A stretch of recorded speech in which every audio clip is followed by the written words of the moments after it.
Hello everyone, in this video I'm going to show you our handheld setup for a live stream camera. In our main sanctuary we have 6 or 7 cameras depending on what event we are doing, but out of all those cameras there are 2 cameras which are always dedicated to do handheld shots, where our team volunteers, camera person, they will take that in their hand, they'll go in the crowd, on the stage, just taking shot from the stage and from the audience. And it's really amazing when you incorporate your handheld shots into your main live stream.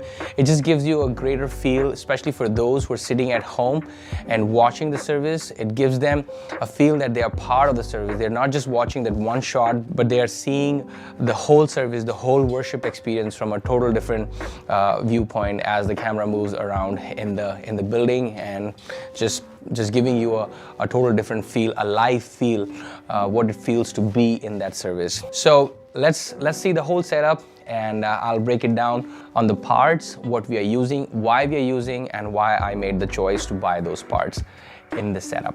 So here we have our handheld setup. I'm using Blackmagic Design camera 6K Pro, and you can use pretty much any camera for your handheld setup depending on your whole camera line.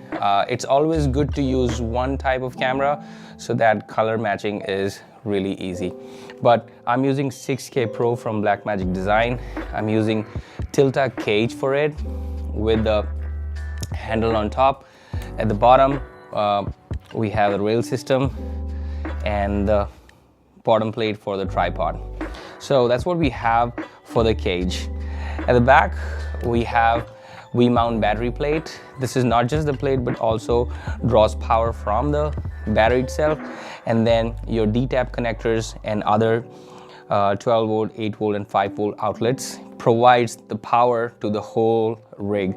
So I'm taking power from the V-mount battery for the camera, and also on the top I have Hollyland HDMI transmitter, wireless transmitter that takes power from the same battery. There's so many different types of batteries available in the market, but we are using Power Extra, which is just a regular V-mount battery. You can always go for the name brands, but as long as you have enough capacity in your battery, for example, this one is 119 watt hour and 13,400 milliamp hour battery, and this provides pretty much 4 to 5 hours of usage if you're using constantly this camera with this battery. The camera and the transmitter both take powers from this battery. All you really need to do, just slide the battery on the battery plate, and with that,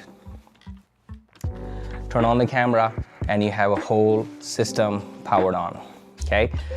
For the video transmission, I'm using Hollyland wireless HDMI transmitter. I'm using omnidirectional antennas on that. Our receivers are in the balcony, and Hollyland comes with 2 different types of antenna. This is omnidirectional, the other one is, they are more directional, and we have had challenges where we were facing signal drop, but with this particular antenna those problems were solved.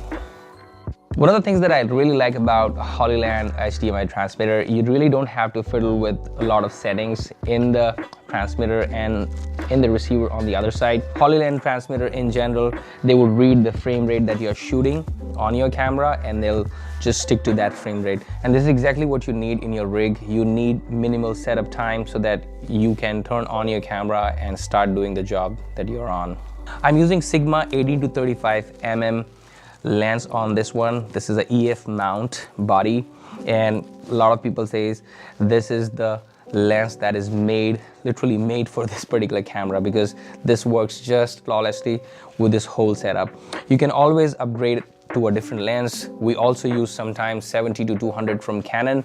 If you're doing shots from the audience and we are doing from distance, you can always change that lens. But this particular lens works really good if you're doing closer shots, especially if you're doing on the keyboard or guitar shots. This works really great.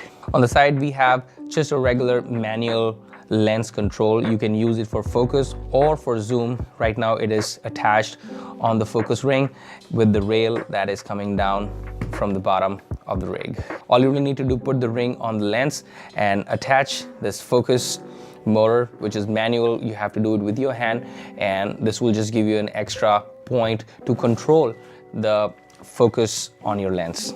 All right, on the side, we have a handle, because at this point, with all that is attached to this camera, this rig gets a little heavier, so you really need some solid handling point where you can hold this whole rig properly.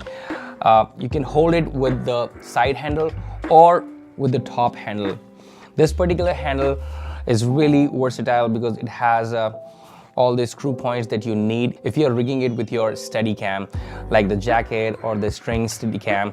Anything that you want to do, you can always rig it on top of it, and this handle really takes the weight and distribute it properly, and it's not tilting one or the other way. So this is a really good anchor point for this whole setup.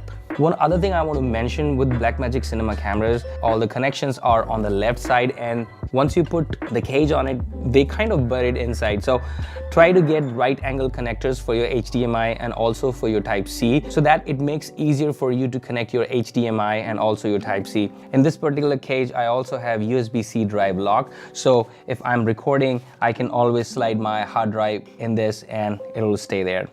And this particular cage from Tilta has so many anchor points. You can move all your accessories on this cage on a different place, wherever it makes sense to you. And this provides just a real solid protection for your whole setup. One other thing I want to mention in this rig is you can always use an external monitor. You can rig it on top of it, and you can run your HDMI to your monitor, and out from your monitor you can go into the HDMI transmitter. Initially, when we built this entire setup, we had these monitors, but we realized that was an extra thing and it was drawing a little bit more battery.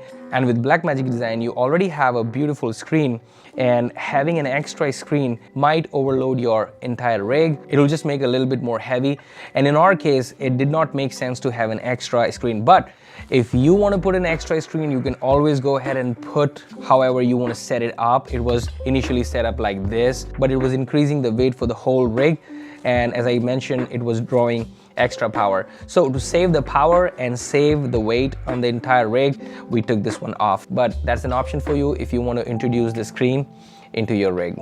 So yeah, as you can see, it's a pretty nice setup. You can always add more, and if this setup is really heavy for you, which actually gets heavier if you change the lens. Right now, as I said, we are using 80-35. If you go for Canon 70-200, which is even more heavier lens, if you use that lens with this setup, it's a little difficult to hold in your hand and do a steady shot. You can always switch your setup, make it lighter to your need.